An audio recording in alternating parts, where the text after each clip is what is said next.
queria convidar vocês a abrir a palavra do Senhor no primeiro livro dos Reis, capítulo 3, dos versos 16 a 28. Eu estou no nosso presbitério há 28 anos, e então, desde o comecinho, nós, ainda quando era lá no São João, né? Acho que é do outro lado da rodovia, né? Acho que deve ter quantos aqui daquela época? Você, né? Você eu lembro.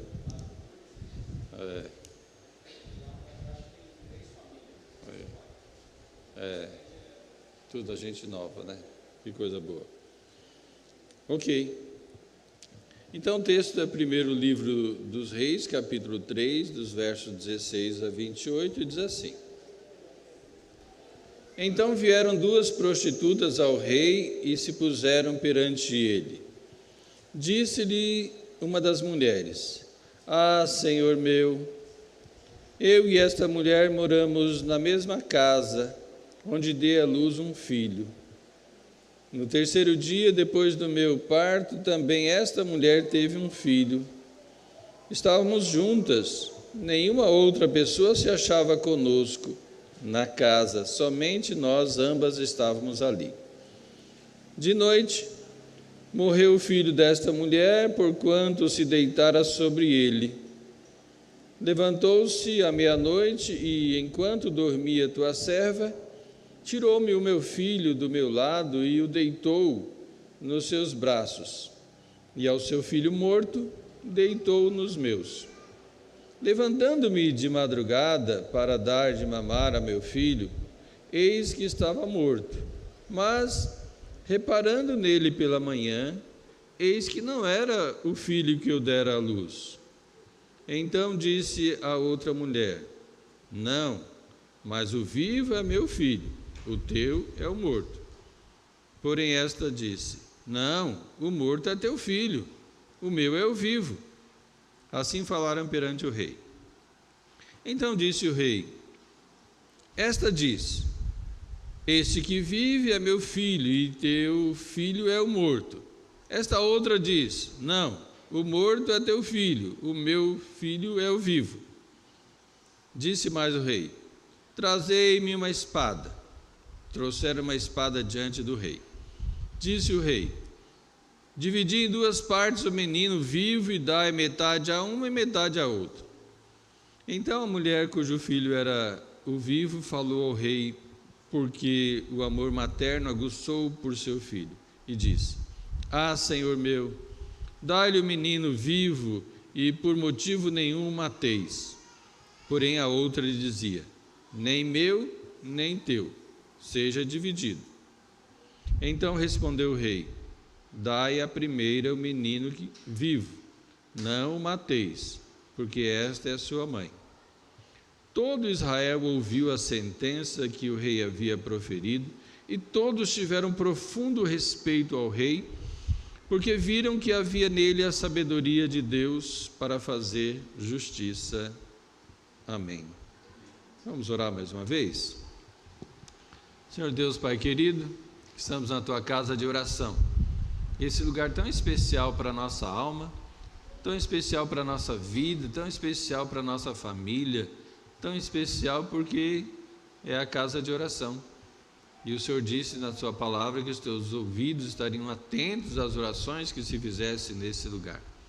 Por isso, Senhor, estamos aqui com muita alegria, porque estamos na Tua presença, glorificando o Teu nome.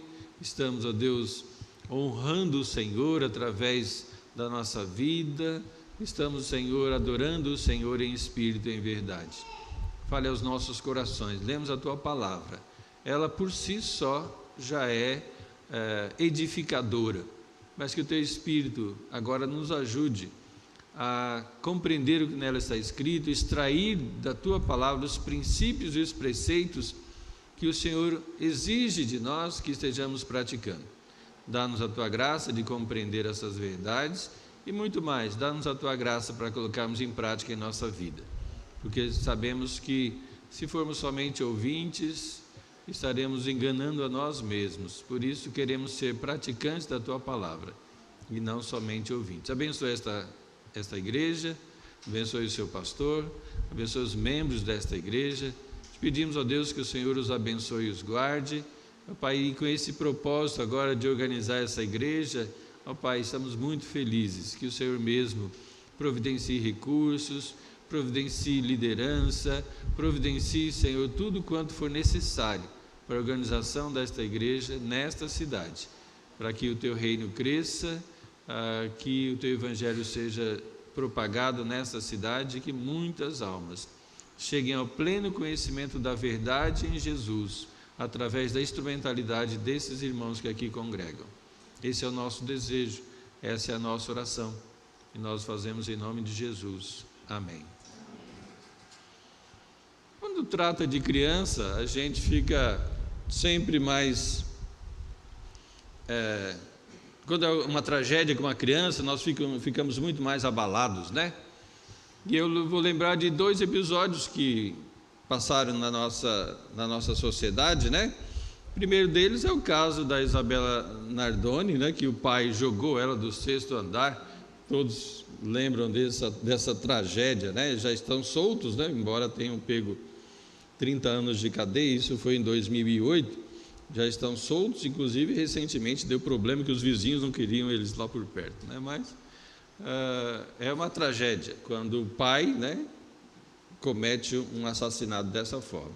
O outro exemplo é do caso do Joaquim, né, de 3 anos, que o padrasto, né, o matou, né, aplicando uma dose muito grande, né, de insulina, e ele era diabético, essa criança, e também veio a óbito, e jogou ela ainda no córrego, né, e essa criança foi achada depois de 5 dias a 100 quilômetros, né, que a água tinha levado a criança. Então todos esses 2 episódios mostram a crueldade desses responsáveis, né?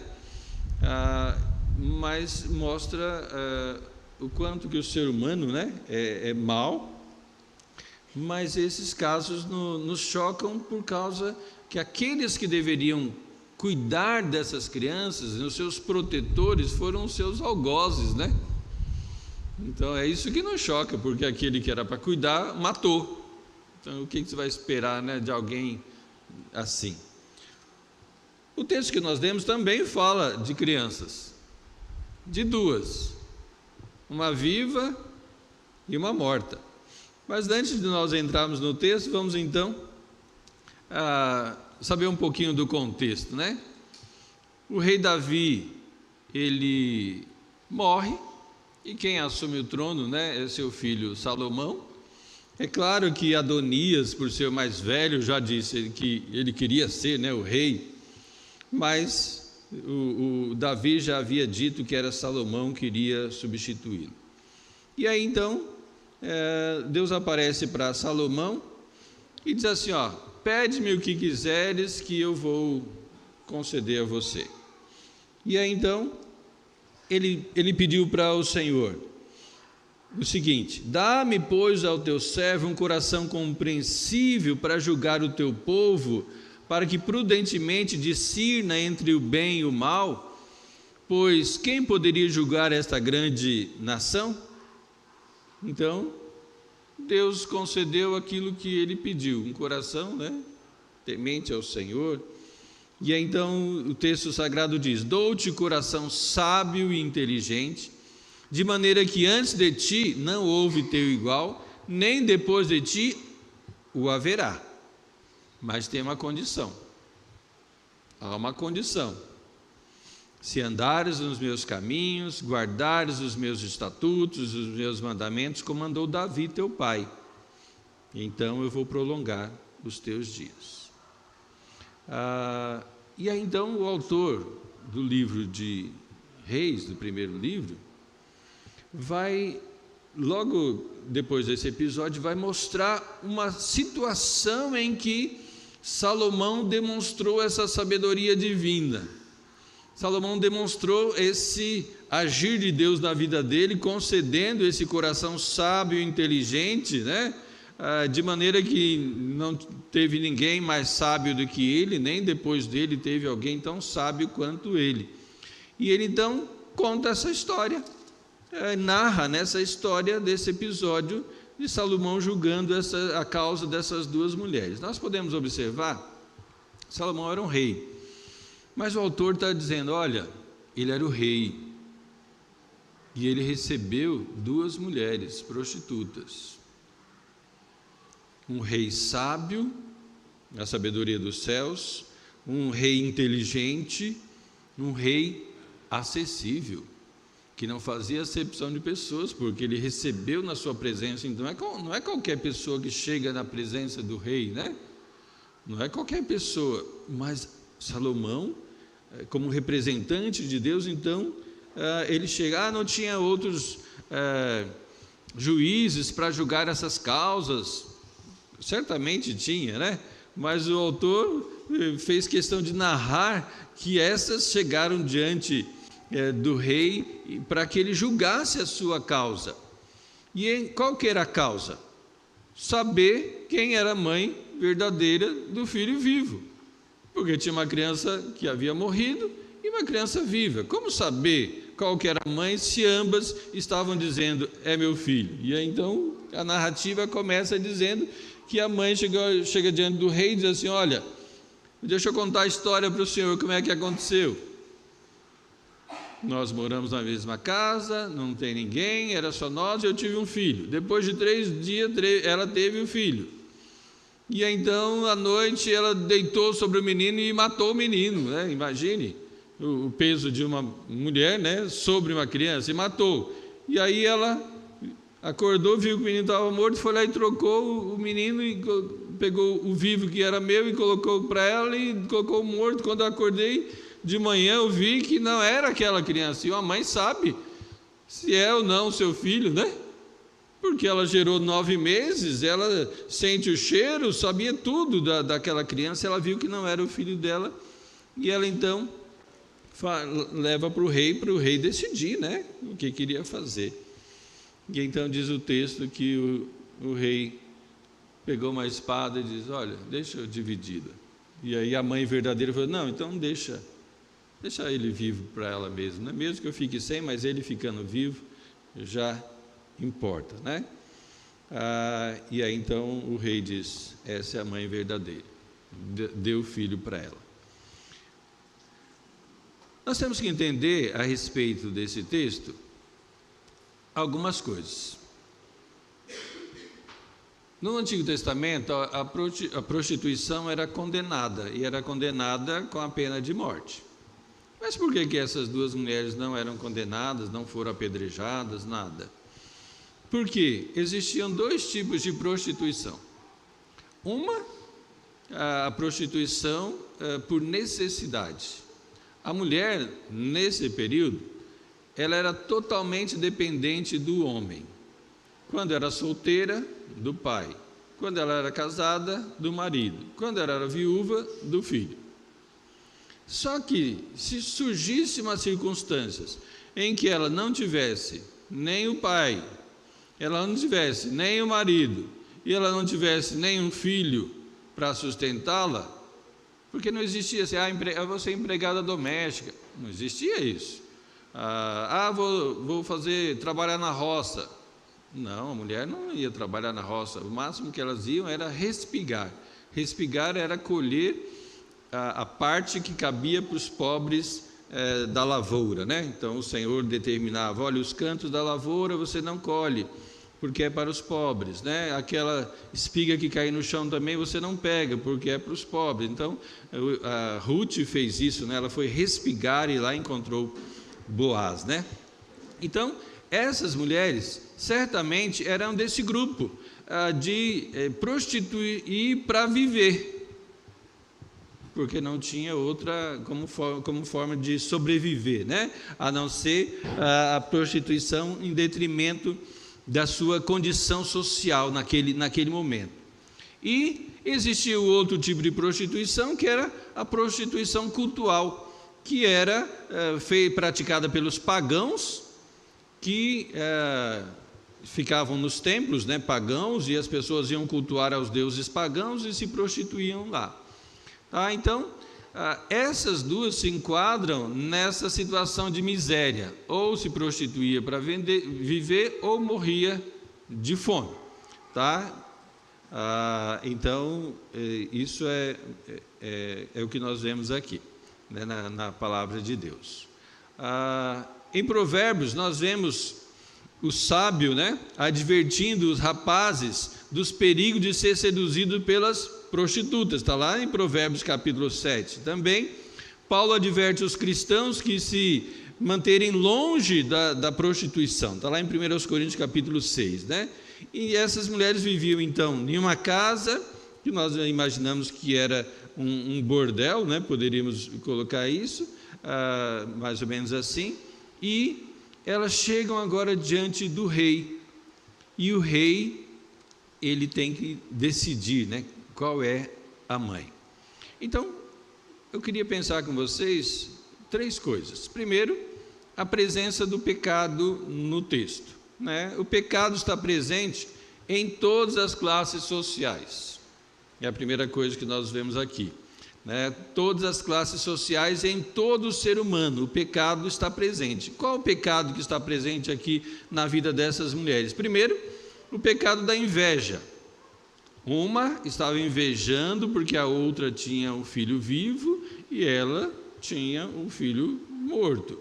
E então a inveja fez com que ela roubasse aquela criança e tomasse para si, né? Então nós vemos que o que é inveja, né? Inveja é um desejo doentio para com o outro, é um sentimento de desprazer por causa das vantagens, das posses da outra pessoa, um sentimento maligno para com a outra pessoa que possui algo que se deseja muito. Então a inveja é você olhar aquilo que é do outro, querer para você intensamente e fazer de tudo para que aquilo deixe de ser dele e passe a ser seu, né? No Antigo Testamento nós vemos isso com Esaú e Jacó, né?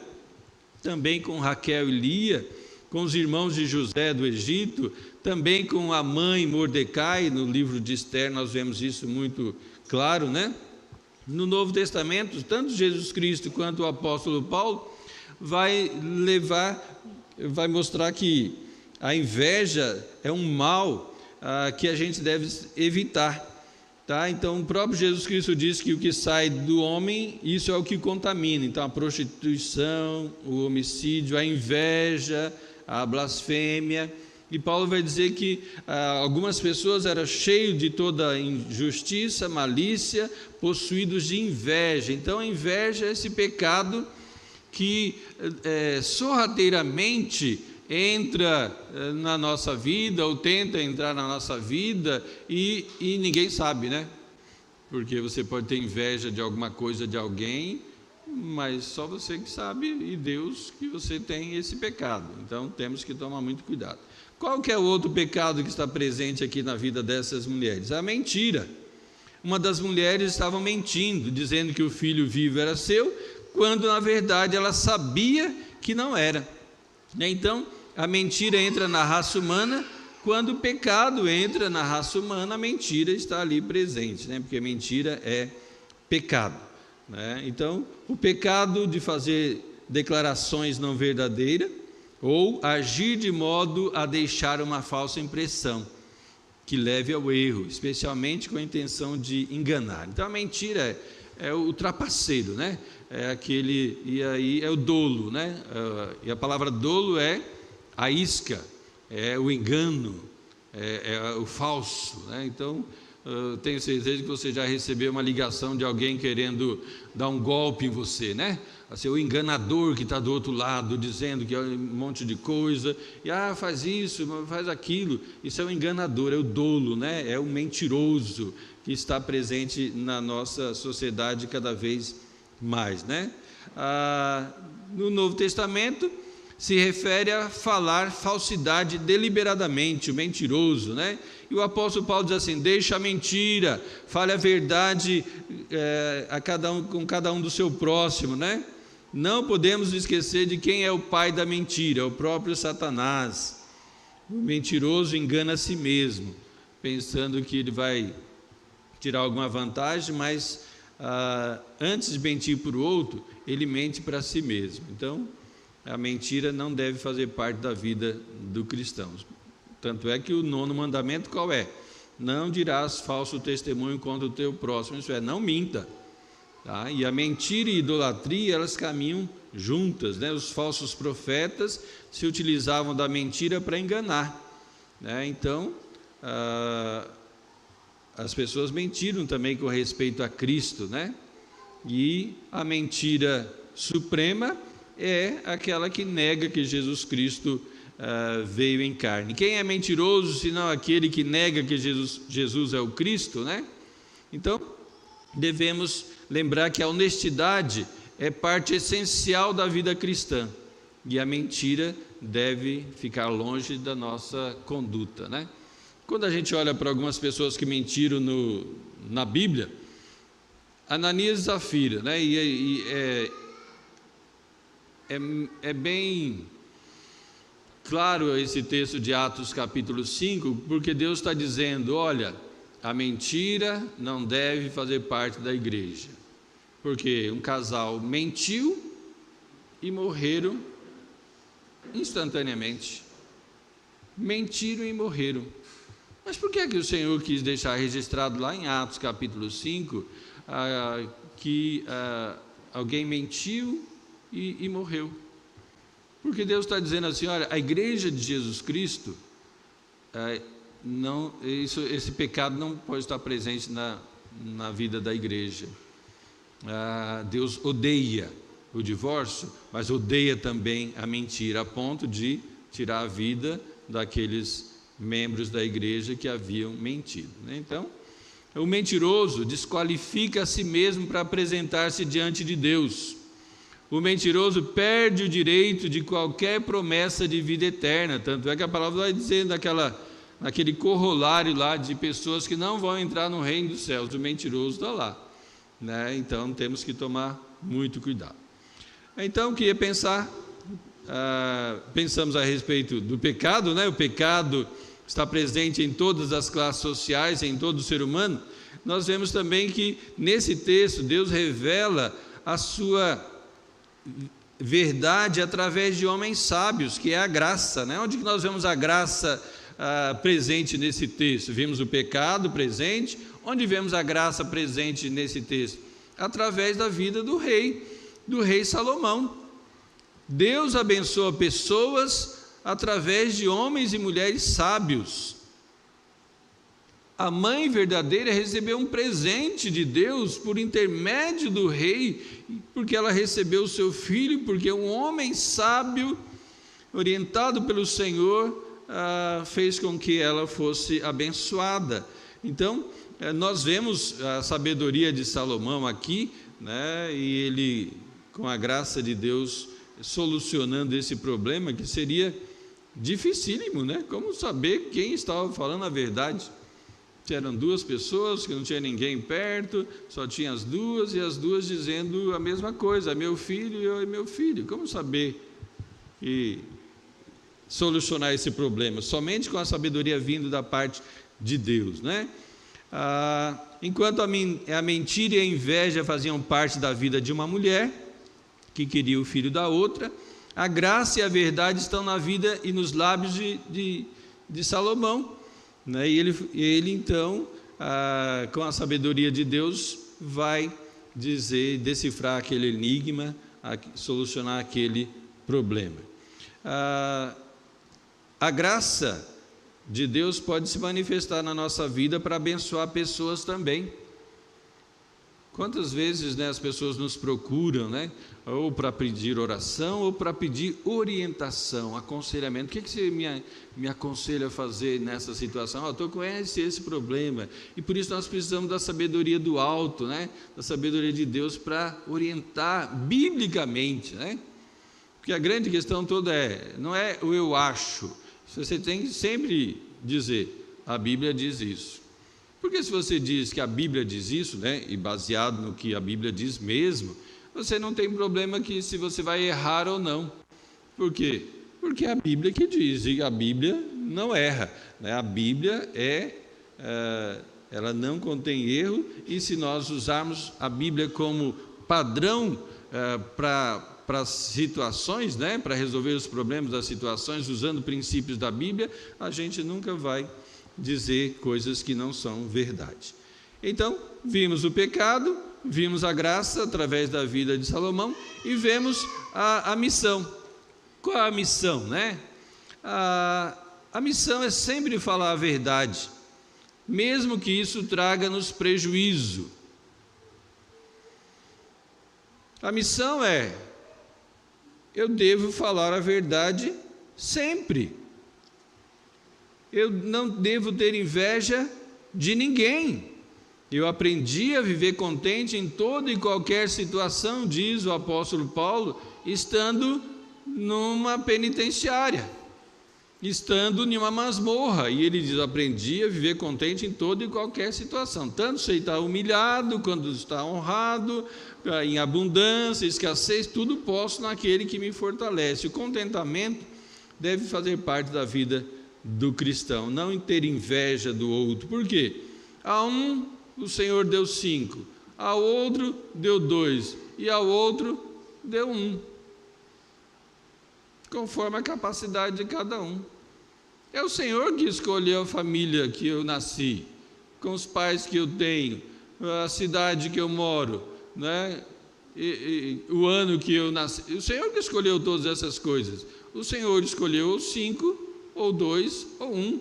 Há pessoas que são inteligentíssimas, há pessoas que são piedosas, crentes, há pessoas que são belíssimas, há pessoas que têm tudo isso.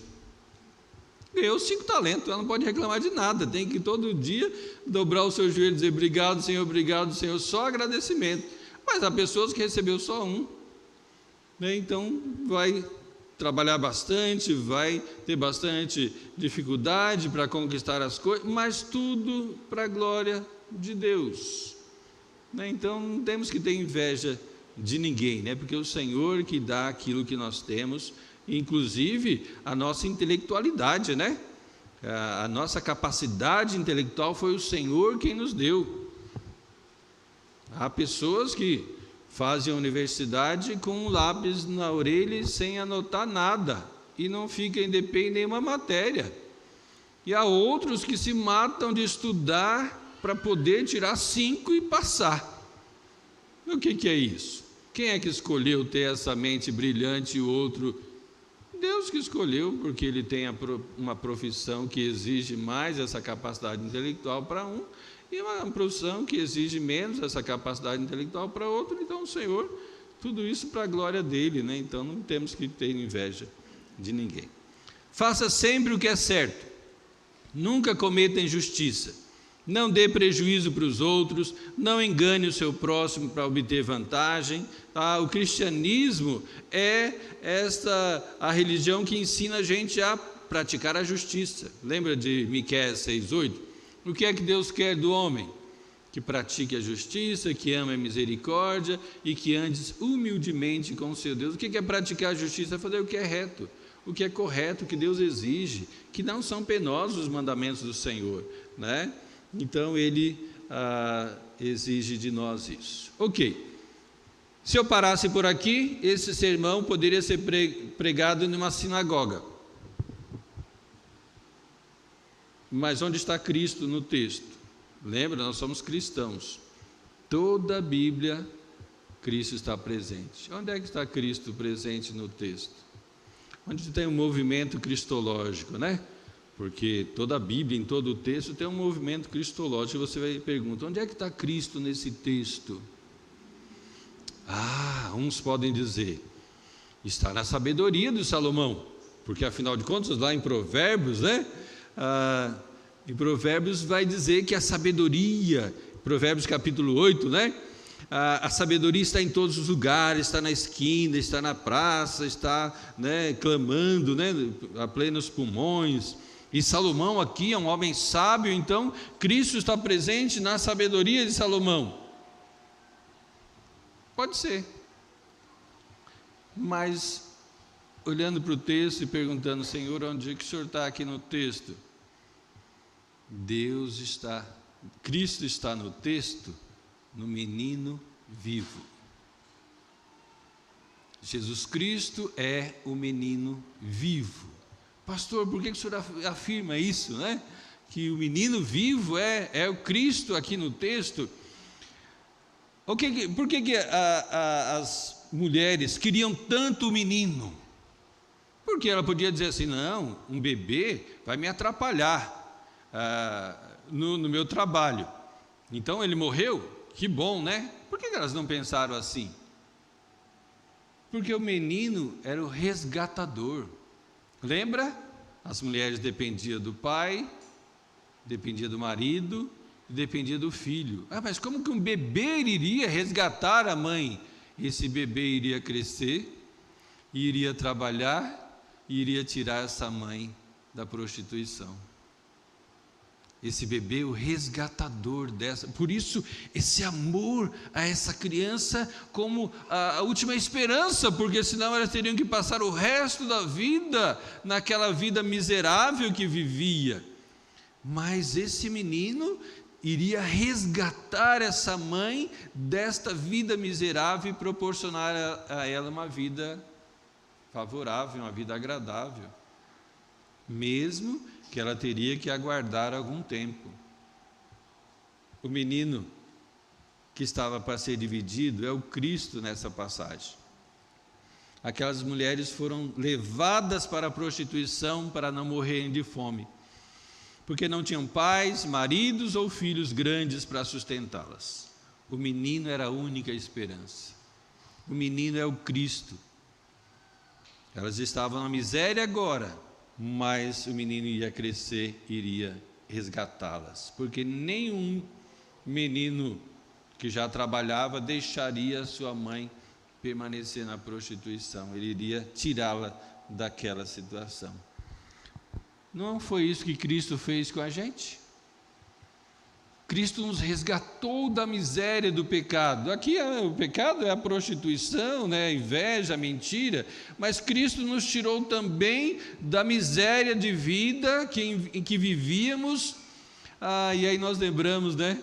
O que é que o anjo disse? O menino vos nasceu, um filho se nos deu, o governo está sobre os seus ombros, e o seu nome será Maravilhoso Conselheiro, Deus forte, Pai da eternidade, Príncipe da paz. Esse menino que nasceu em Belém é o menino que veio nos resgatar da vida miserável que vivíamos, da vida caminhando para a morte eterna que vivíamos, da vida entrelaçada em misérias e vícios em que vivíamos, mas o menino nasceu e nos resgatou. E esse menino nasceu e resgatou também a sua mãe.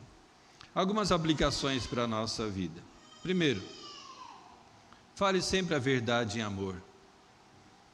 A mentira é pecado. Não existe mentirinha, mentirona, existe mentira, e mentira é pecado. Não tenha invejas de quem quer que seja, porque o Senhor que concede aquilo que você tem. E aí então o Salmo 23 vai nos lembrar, né? Que nada nos falta.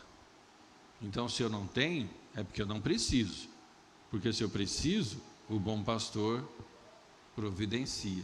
E se ele não providenciou ainda, porque eu, embora pense que precise naquele exato momento, ainda não preciso segundo a vontade de Deus. Seja um homem ou uma mulher sábios,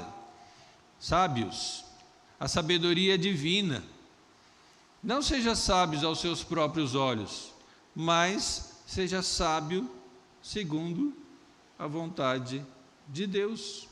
Não faça acepção de pessoas. Lembre, o rei recebeu na sua presença duas mulheres desprezíveis, duas mulheres marginalizadas, duas mulheres que eram deixadas de lado, mas o rei as recebeu.